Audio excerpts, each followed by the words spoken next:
I was looking, I was making an attempt to go live and it wasn't going live. I was like, what the heck is going on? It's crazy. And I'm super excited. I'm super pumped. And if you are watching this live, fantastic. You might have already realized that I'm not in my regular place, and I'm not using my couch and my mic. Why? Because I was getting more comfortable with like what I was doing. I was getting like, if I do not have the mic, I'm not going to do a live. If I do not have the couch, I'm not going to do a live. And I was getting way too comfortable with it, and I wanted to pull myself back. I want I wanted to pull myself out of my comfort zone, and that's how you grow. So not being in the comfort zone. So I literally do not want to do this. Of course, I want to do this, but not in this way.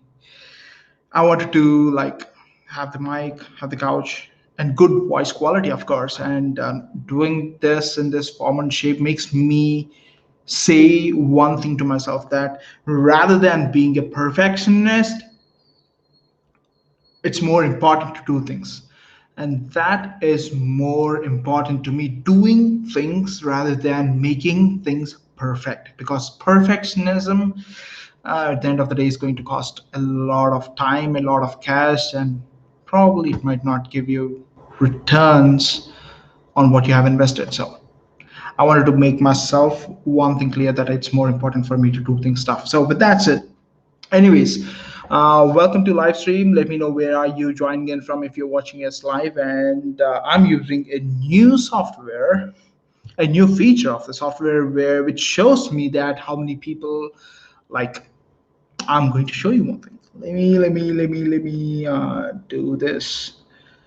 There you go. This is one of the new features that I have been testing out with a software through which I'm going to live stream it to Facebook, YouTube, Facebook page, everywhere. So which is kind of interesting. And yeah, always do not be a perfectionist, get things done. And that's something that I wanted to get things started with. So with that said, today's live stream is going to be about where uh, the one thing that has actually costed me a lot, the one mistake that I'm not really proud of, because it has costed me a lot when it comes to like connections and cash flow, not directly, indirectly. It costed me a lot. So that's something that we'll be talking today. So with that said, let's get started.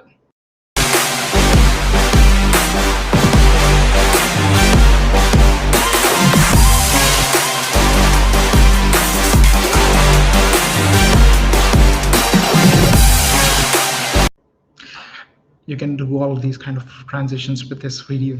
I'm loving this. The only thing that I'm not comfortable with this live stream thing is that my live stream is fixed like for 720 pixels and 30 frames per second. I was like, God.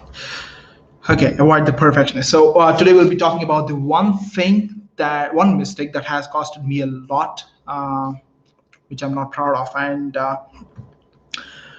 so before I say what it is, let me pre-frame the story. So the very first thing that this started back when I was starting as a closer. Like it was almost like a couple of years back, like 2.5 years back. That's when I got started as a closer, and I just got it out of the training, fresh out of the batch, super enthusiastic, and I wanted to uh, get return on investment. Of course, if you have learned something, of course, that is the one thing that you focus on, getting return on investment. So I was a closer working on a commission basis, which means that whenever I close a deal, that's when I get paid, which is like a lot on me. So I wanted to get some return on investment, and I started looking for people who I can close deals for. And my go-to place was LinkedIn. And of course, I'm not perfect in LinkedIn. My profile seems to be out of place. If you look me up on LinkedIn, I'm still working on it. And of course, that's one platform that I wish to be in the pretty near future once I'm done with the edits. So I started working on my profile. This was for the closing thing. My profile as a closer was really good, and my belief back then was, if you have a profile that's good looking with a good banner, good bio and stuff, people would reach out to you and ask you that, would you be a closer for my offer? I was like, that's the belief that I had, but believe me, it's not true. It's not at all. So here is one interesting thing. So there were a few people who actually reached out to me through this process, and even though I did not do anything. Let me say you one thing. Let me go off the topic for a quick second. So if you are assuming that people would reach out to you because your offer is fantastic, let me break the ice for you. Let me remove the banner for you. Firstly, I don't want to put it this much. So, anyways, let me break the ice for you, which is, how do you think would your customers know that you exist in the marketplace, that you're offering a service or a product about? If you are not getting in touch with them until unless you're spending ads when you get starting out, that is how you will be able to like get in touch with your dream, who are the people who you choose to work with. Until unless you're spending dollars, how do you think they know even about you? Even if you're spending dollars, do you think that when was the last time, okay, when was the last time that you spent someone you spent transaction with someone who you saw an ad with, who was not publishing, who did not have any online presence? I did not. I only have the last transactions that I made were with, I don't want to say the names, but pretty much people who were spending a lot of time on publishing. I heavily talk about publishing as well. So I was reaching out with, there were people reaching out to me, and I was jumping on a calls with closing calls to make sure that this is the right opportunity for me or not. I was jumping on this with these influencers just to see if this opportunity was right to me or not. And most of the time, I would say no. Why? Because I did not see that they had a website, they did not have like a traffic strategy or a webinar in place just for me to start closing deals for them. And I didn't find it interesting. So I said no pretty much of the time. And a few weeks passed by, like 3 weeks, 4 weeks passed by, a month passed by, and there was this one person who I came across. Why? Excuse me. Who reached out to me, or why reached out? Say the one of them. I believe he reached out to me on my Facebook profile, and he said that he was looking for closers. I was like, okay, cool. That's a really good start. And I jumped on a call with this person. I don't want to give away the name of the person without his consent, so I'm not going to. So I jumped on a call with this person, and we spoke like for solid 35 to 45 minutes. Pretty intense call, and he liked the way that I closed deals on the call, and he really wanted to get started. The only thing was, there was another business partner that he has who he wanted to check with before he gives me any kind of commitment. I was like, okay, cool, you can always check with him, and always have a pre-qualifier whenever you're jumping on a call with a potential prospect, a potential client. Always make sure that there were people, all the people who are going to make a decision on the call. If they are not on the call, chances are the sale is not going to happen on the call, and that's a bumpy road, and I don't want to be on that road. So pretty hard lessons, right? So the person wanted to talk with his business partner. I was like, cool, okay, check with me and let me message me on the Facebook, and we can get started. That's what I said. And I did not have a specific date and a time again scheduled in order to discuss about this. That was one mistakes that I did. And I was a couple of days passed by, 1 week passed by, and I reached out to this person saying that, hey, last time we spoke, you said that you wanted to check with your business partner, and you wanted to give me a quick update, like what happened with that. He said that, okay, I checked with my business partner, but he was giving me objections, but I was not on the call. I was not on the call. I had to handle the objections over the phone, over the chat, which was not cool, which is not at all cool. So, and he was giving me objections. I pretty much handled them effectively from my perspective. And he was pretty cool with it. And he said that we'll be getting started on so and so date and stuff. And the date came and we did not get started because I did not follow up. Such a bad move. We did not have a conversation throughout the entire span, and I believed that this was my belief. I believed that just because we did not have a conversation, we did not. This was not a perfect opportunity for me, and I said no. Okay, I'm not going to follow up. I will see if this person will follow up with me because he's the one who needs a closer. I'm not, and I was having this negative. I was having this friction that has costed me a lot. So I did not reach out, and I forgot about this person. I forgot, completely forgot. And I moved on to the next person. I started closing deals for some other people, got some results. Perfect. That route was awesome. And how did I come across that? How did I know that I lost a big opportunity is a couple of months back. I was basically kicking out any people who I was not communicating with, who I was not having a conversation with from my Facebook friends list. And I saw this person. I was like, oh, I completely forgot about this person. And I clicked on his profile, and I was looking at his website to see if how did he transition from the time last time that we talked to till date. And I was looking at his profile, and my jaw just dropped to the floor when I looked on his profile. Why? When I was looking on his profile, I clicked on there was no testimonials back then, and there was a couple of months back when I checked it, there was a testimonials list, and I clicked on the testimonials tab, and I saw a bunch of testimonials, and the first person that gave a testimonial is the person who is on my A list of influencers. I basically divided. If you do not know the concept of Dream 100, look up Russell Brunson. He talks the best about it. So basically, there were like these are the Dream 100 people who you want to do business with or who you want to partner up with in the nutshell.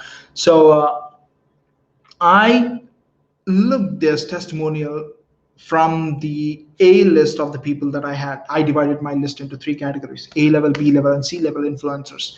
And the person who gave the testimonial was on the A level influencer. I was like, wow, just because I did not care to follow back, I lost a fantastic opportunity with connecting with one of my dream 100 people. If I would have focused on building a relationship rather than putting my ego front, rather than me showcasing my ego and not thinking that this is the best opportunity, having an open mind, saying that this can be a potential deal, this can lead to another opportunity, this can open doors that I do not have access to yet, not now, in the future. And if I would have thought in such fashion, I would have actually had a chance to connect with my one of my dream 100 right now. And I do not want you to miss such kind of an opportunity. Always have follow-ups. It can be through an email, it can be through a message, it can be through text, it can be on a messenger, it can be on DM. Doesn't matter. Always have follow-ups so that you do not miss out an opportunity just because you feel that this is not a good opportunity. There is no good or bad opportunity. Define that to me, because the person who you want to do business with might not be a perfect candidate right now, but in the future, like 1 year from now, 2 years from now, 3 years from now, 10 years from now, you do not even know that that is going to be a potential opportunity or not. No one can decide others' future. So always build relationships so that you can always have access to people who you do not have access to, in specific, in general. Okay. And that is one of my biggest lessons. And I wanted to, that's a lot. That costed me a lot actually, because I do not have access to this person. Now I do not have access to his list. Because of that, I do not have right now, just with the potential that I'm looking at right now. If I have to reach out to the A-level influencer right now, chances are they're not going to do a deal with me right away. I have to build relationship. There is a years worth of uh, value give you have to do before you even do a business deal with A-level influencer. You know what? I believe Russell added, in order to do deal with Tony. Russell added value for 7 years straight ahead. I was like, what the heck? How is that even possible? Like for 7 years, giving, and then he made a deal with Tony Robbins. And you know what? I believe that deal was Knowledge Business Blueprint, solid one, a solid one. They were like, I believe, 100,000 people, almost around that frame, signed up for that. People who are watching Tony, Russell, and Dean Graziosi live doing a event. 100,000 people, a lot of people. And in order for Russell to have that, he was adding value to Tony for 7 years. And I was like, that is one of my biggest takeaways, and that's something that I wanted to share with you. And with that said, super cool with that. And yeah, I was just thinking, what else do I have to talk about? And always do not forget, I have had a banner somewhere. Let me think. Yes, join the masterclass. Go to coachmesurya.com. This is just a part of what we were discussing. In the masterclass, we'll be talking about offers, launches, and everything about offers and launches. It's going to be super fun. Always, there is a tab. If you go to coachmesurya.com, if you scroll a little bit down below, you will have a chance to ask me questions, which I will be potentially answering in the masterclass itself. It's going to be for 7 days. I'm possibly working on the dates. It might not possibly on the November 1st. It might not be, because there has been a schedule which has overlapped. Potentially, it will be by the end of this year. I'm looking at it, and it's going to be super fun. So go to coachmesurya.com and sign up right away to join the waitlist. And if you want to work with me, if you want to hire me for your offer or launches, go to my marketing radio/consulting. I do not have this. Let me type that for you right now, which is one of the good features that I like. Hire Surya and go to HTTPS. You know what? This is one thing that I really like about live streams. You can be more natural. I do not have to be like robotic person or something like that. Yeah, I forget sometimes. mymarketingradio.com/consulting. Let me see if the website works or not. Give me a quick second. Yes, it's perfectly working. Add to caption and show. There you go, consulting. That's where, if you want to work with me in one-on-one person, which for your offer, or launch strategies, that's where you go. Cool. So with that said, that's something that I wanted to share with you, and catch you in the next